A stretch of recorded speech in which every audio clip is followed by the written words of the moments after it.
Kali ini kita akan bicara tentang distribusi peluang, di mana distribusi peluang ini adalah dasar untuk peluang-peluang yang lain, seperti nanti kita akan bicara lebih banyak tentang discrete dan continue, tetapi sebelumnya kita masuk ke pengertian-pengertian yang paling dasar.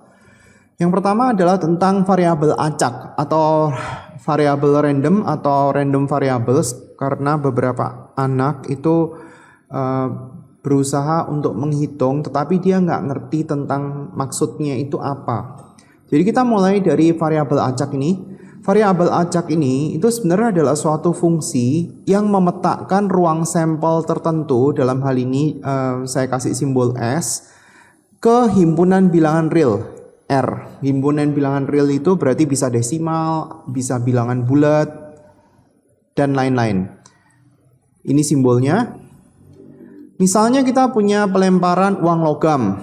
Uang logam ini kan ada dua kemungkinan, yaitu apakah dia itu muncul sisi angka atau muncul sisi gambar. Jadi kalau misalkan dia itu dilempar sebanyak 2 kali, ini adalah kemungkinan yang pertama, muncul angka atau gambar. Terus kemudian pada saat pelemparan yang kedua juga akan muncul angka atau gambar. Maka kita bisa mendapatkan ruang sampel tertentu, yaitu adalah untuk yang pertama angka dan angka, angka pada pelemparan pertama dan angka pada pelemparan kedua, angka gambar, gambar angka, gambar gambar. Jadi kalau misalkan kita tuliskan semuanya, itu adalah seperti ini, angka gambar, gambar angka, dan gambar gambar. Kita bisa menentukan X. X itu adalah suatu peubah acak. Misalnya kita mau menunjukkan banyaknya sisi angka yang muncul. Kalau kita tuliskan seperti ini, maka kita bisa mempunyai beberapa kemungkinan nilai X, yaitu adalah yang ini angkanya ada dua angka, yang ini 1 angka, ini 1 angka, ini tuh ada 0 angka. Jadi kemungkinannya adalah 0, 1, dan 2. Ini adalah sebagai titik sampelnya. Nanti kita akan berbicara lebih banyak di contoh-contoh untuk memperjelas. Variabel acak ini itu dibedakan atas 2, yaitu namanya adalah variabel discrete. Kadang-kadang di buku bahasa Inggris tertentu dibilang discrete random variable.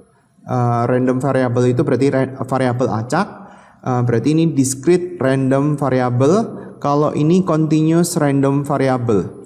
Perbedaannya adalah kalau untuk yang discrete random variable, nilainya itu bisa dihitung dan bentuknya itu selalu bilangan bulat. Sementara untuk yang variabel continue, jumlah titik sampelnya itu banyak sekali dan hasil yang didapatkan itu adalah umumnya bentuknya itu adalah pengukuran dan hasilnya bukan bilangan bulat. Contohnya seperti ini. Variabel discrete, misalnya banyaknya kelahiran bayi tahun lalu, misalnya 1.200 jiwa. Nah, itu kan bilangan bulat. Banyaknya sepeda yang terjual selama semester 1, misalnya terjual sebanyak 1.521. Nah, ini kan bilangan bulat. Nah, sementara kalau variabel continue, enggak seperti itu.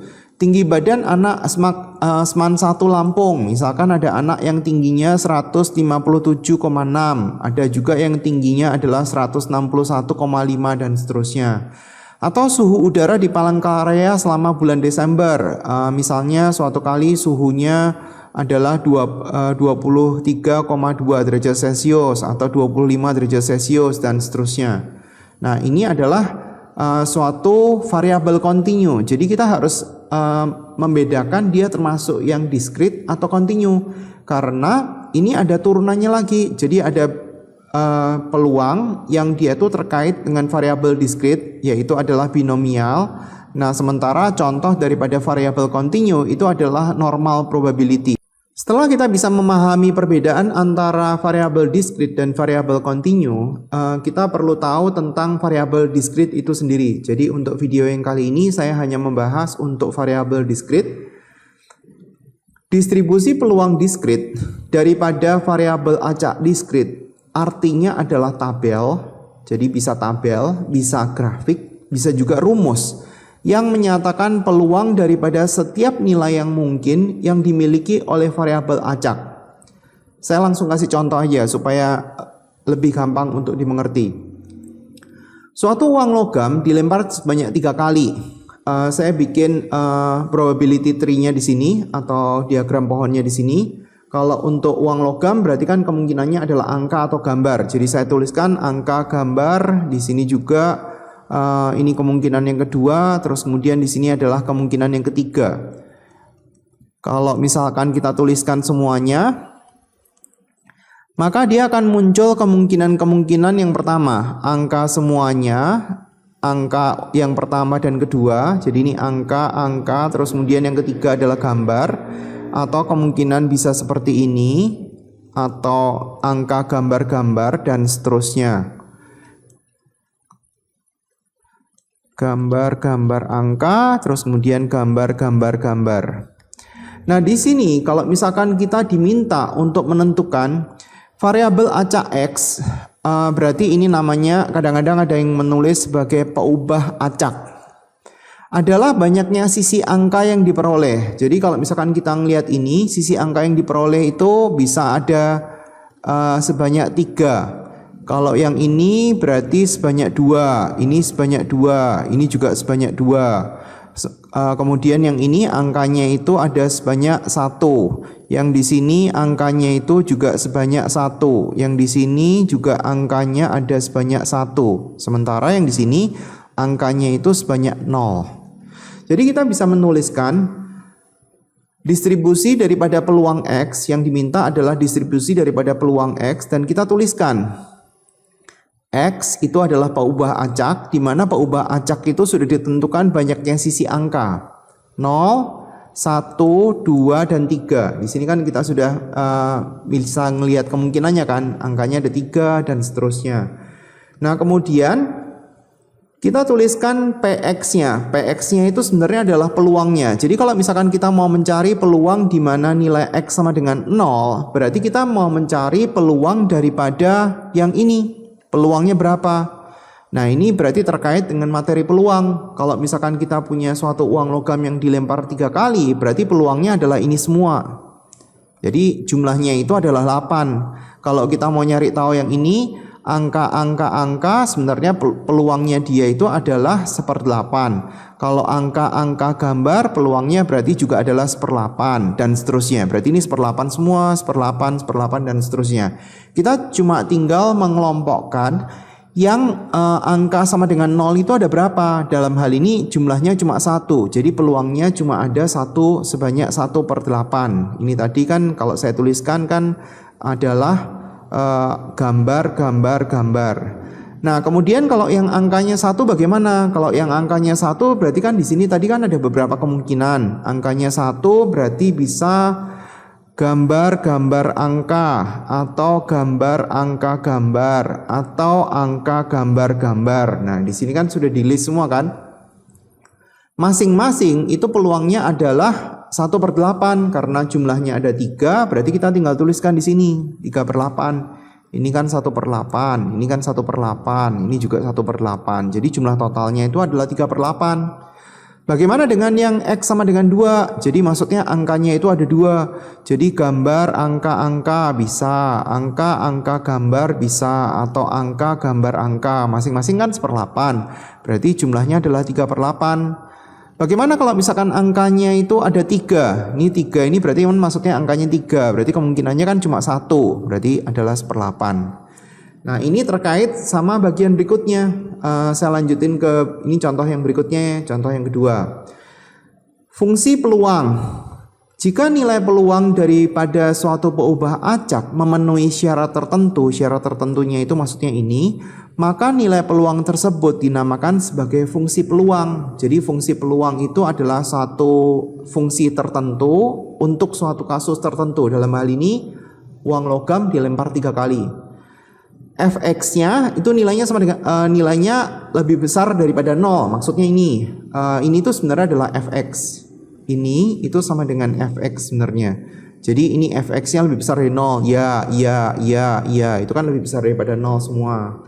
Terus kemudian kalau misalkan dia itu di sigma, itu nilainya sama dengan 1. Jadi kalau misalkan kita tuliskan ini, kalau misalkan kita tambah ya, fx-nya ini kita tambah pakai simbol sigma gitu, berarti kan maksudnya 1/8 ditambah 3/8 ditambah 3/8 ditambah sama 1/8. Ini 1 tambah 3, 4 tambah 3, 7 tambah 1 berarti adalah 8/8. Berarti jumlah semuanya adalah 1. Nah ini.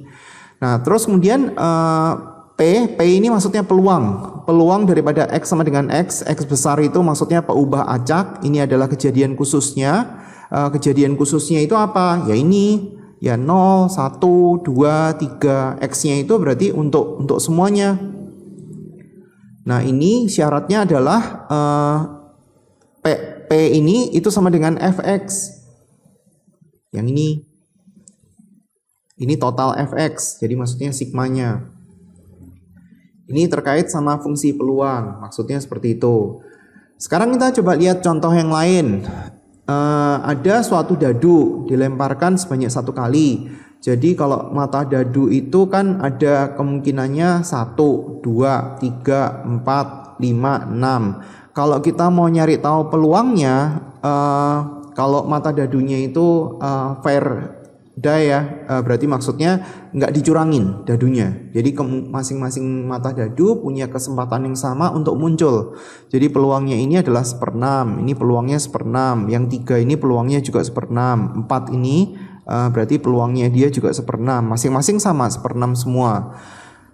Kalau di sini adalah variabel acak X, ini tuh bisa dibilang variabel acak atau bisa dibilang peubah acak, itu sama aja. Di sini ada aturannya. Jadi tiap soal itu akan berbeda-beda tergantung mintanya apa. Yang ini bisa nggak? Kalau untuk soal yang tadi mintanya sisi gambar, ya bisa. Cuma angkanya di sini akan berbeda. Nanti bisa muncul gambarnya bisa muncul 0, 1, 2 atau 3. Cuma peluang di sininya itu akan berbeda mungkin tergantung daripada peubah acak yang diminta itu seperti apa. Nah, yang di sini yang diminta adalah aturannya seperti ini. Jika mata dadu yang muncul adalah bilangan genap, maka nilai X adalah setengahnya. Jadi ini adalah nilai X. Ini genap, ini genap. Ini genap, yang muncul setengahnya, berarti di sini nilainya 1, di sini nilainya 2, di sini nilainya 3.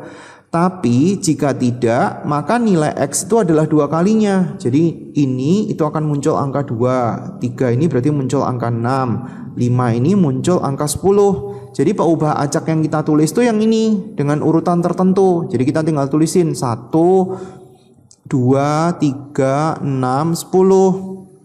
Terus kemudian kita tinggal tulisin peluangnya dia, yaitu adalah frekuensinya dia dibagi sama semuanya sebenarnya. 1 ini cuma muncul di sini aja, berarti peluangnya adalah 1/6. 2 ini muncul di sini dan di sini, berarti 1/6-nya dikali 2, berarti adalah 2/6 atau kita bisa tulisin 1/3. 3-nya cuma muncul di 1 kali. Terus kemudian 6-nya muncul 1 kali, berarti di sini ada 1/6. 10-nya muncul 1 kali. Nah, ini namanya adalah distribusi peluang X. Oke.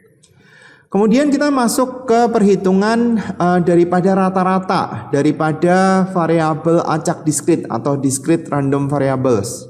Cara mencarinya adalah simbolnya seperti ini. Ini bacanya adalah mu atau EX, mu bukan mie. EX atau expected value. Caranya adalah XI-nya dikaliin sama F-nya atau peluangnya, terus kemudian kita sigma. Jadi kalau misalkan kita mau mencari untuk yang ini, cara mencari EX-nya itu adalah X-nya masing-masing berarti 0 dikali sama yang ini 1/8 ditambah 1 dikali sama probability ini atau peluangnya 3/8 ditambah 2 dikali dengan 3/8 ditambah dengan 3 dikali sama 1/8.